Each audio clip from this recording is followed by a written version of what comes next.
O presidente dos Estados Unidos, Donald Trump, conversou por telefone com o premier israelense Benjamin Netanyahu. Mais cedo, Trump se reuniu por mais de uma hora na sala de crise da Casa Branca para tratar sobre o conflito entre Israel e Irã.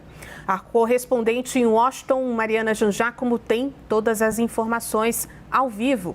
Bem-vinda, Mariana. Oi, Juliana, obrigada. Juliana, dia cheio de expectativa aqui na Casa Branca e até agora a gente não sabe o que foi discutido nessa reunião, afinal de contas. Donald Trump conversou com Benjamin Netanyahu antes de participar dessa reunião na Situation Room, que é a sala de crise aqui da Casa Branca, com os integrantes do Gabinete de Segurança. Foi uma reunião que durou mais de uma hora, como você disse, Juliana, mas a gente ainda não sabe exatamente o que foi falado ali, o que foi decidido ali, se é que foi decidido algo, se é que foi decidida alguma coisa de fato, né? As informações que a gente tem são de que Trump e Netanyahu conversaram e Trump entrou nessa reunião, que gerou muita expectativa por aqui. Eu acompanhei durante todo o dia a movimentação dos jornalistas aqui, tentando descobrir mais informações dessa reunião, tentando descobrir que horas essa reunião começaria, e nem essas informações a gente tinha. E o que a gente sabia é que era uma reunião importante. A avaliação é de que essa reunião poderia ser decisiva, porque poderia determinar quais passos, qual a postura dos Estados Unidos nesse conflito entre Israel e Irã daqui para frente. Então, é uma reunião em que Trump poderia ter decidido, por exemplo, insistir na tentativa de fechar um acordo com o Irã, então insistir na via diplomática, né, de resolver o conflito, ou poderia abandonar de vez a via diplomática e partir para um ataque, porque inclusive a gente tem fontes da CNN, autoridades aqui do governo, dizendo que o governo está sim considerando um ataque direto contra o Irã, ou seja, os Estados Unidos se envolvendo diretamente agora nesse conflito. Essa é uma possibilidade. Então, isso seria discutido aqui nessa reunião, mas como eu disse, a gente ainda não tem informações exatamente do que ficou decidido, de como aconteceu essa conversa. Foi uma conversa com o vice-presidente J.D. Vance, com os assessores aqui de segurança que saíram. A gente acompanhou inclusive a saída desses integrantes do governo aqui da Casa Branca. Nenhum deles falou com a imprensa. Todos saíram aqui muito rapidamente, os repórteres gritando, tirando foto, tentando conseguir alguma informação.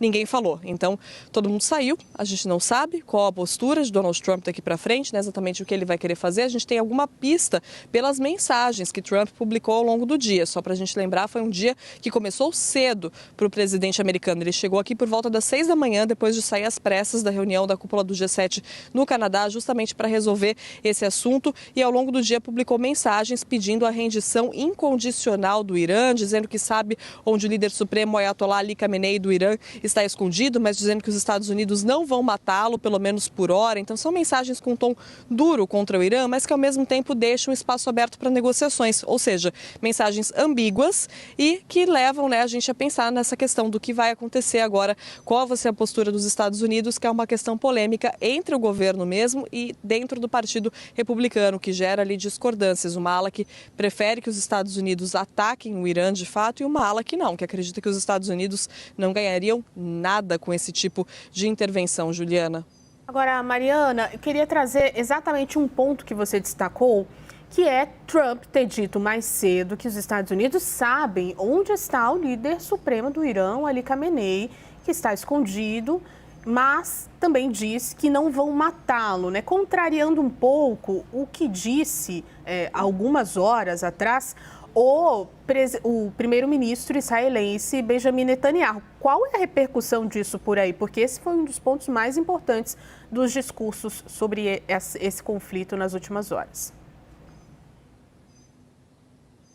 É um ponto que evidencia justamente essa diferença nos discursos entre Israel e Estados Unidos, né, Juliana? Que é um ponto importantíssimo. Israel querendo que os Estados Unidos comprem essa briga mais do que já compraram, mas comprem a briga, né, além de todo o apoio que ofereceram, o apoio histórico dos Estados Unidos a Israel, mas comprem essa briga de fato entrando no conflito, atacando o Irã. Então a gente percebe a diferença no discurso de Benjamin Netanyahu sobre o Ayatollah Ali Khamenei e a diferença do discurso de Donald Donald Trump sobre o Ayatollah Ali Khamenei. Donald Trump manda essa mensagem, ele diz o seguinte: o governo americano sabe onde o líder supremo do Irã está escondido, ele é um alvo fácil. Donald Trump chama o Ayatollah de um alvo fácil, mas diz que não vai matá-lo por hora e que os iranianos não devem lançar mísseis contra civis nem contra soldados americanos. Ou seja, diferente da mensagem extremamente ameaçadora, né, de Benjamin Netanyahu, a mensagem de Trump ela ainda deixa espaço para negociação.